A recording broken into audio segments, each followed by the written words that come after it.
میں نے لکھا ہر ٹائم بخار، دل پر دباؤ، کام کرنے کو دل نہیں کرتا، بولنے کی بیماری، بھولنے کی بیماری، کھانا کھا کے بھول جانا، کوئی چیز رکھ کے بھول جانا۔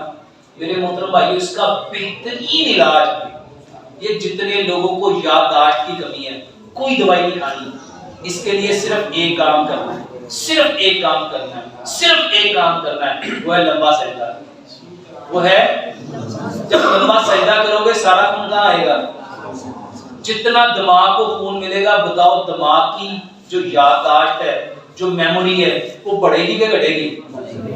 لمبا سجدہ کرو، لمبا سجدہ کرو۔ اور میرے محترم بھائیو، پیارے پیغمبر جناب محمد صلی اللہ علیہ وآلہ وسلم کے بارے میں حضرت عائشہ صدیقہ رضی اللہ تعالیٰ عنہ کیا فرماتی ہیں؟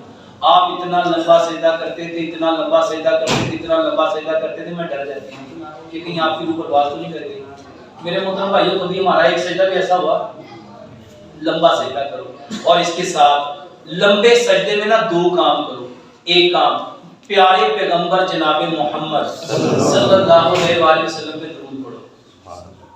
سجدے میں کیا پڑھو؟ درود۔ میرے محترم بھائیو، ایک درود پڑھو گے 10 نیکیاں ملیں گی، 10 گناہ معاف ہوں گے، 10 درجات۔ میرے محترم بھائیو، جو درود پڑھنا بھول گیا نا، وہ جنت کا راستہ بھول گیا۔ اور آج ہم نبی صلی اللہ علیہ وآلہ وسلم پہ جتنا درود پڑھنا چاہیے نا، ہم پڑھتے نہیں۔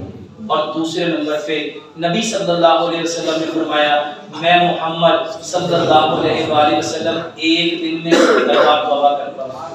کتنے بار توبہ کرتا ہوں؟ 70 بار۔ اور دوسری روایت میں فرمایا 100 بار توبہ کرتا ہوں۔ میرے محترم بھائیو، 10 منٹ سجدہ کرو، اور 10 منٹ یا تو نبی صلی اللہ علیہ وسلم پہ درود پڑھو یا استغفار کرو، یہ بہترین علاج ہے۔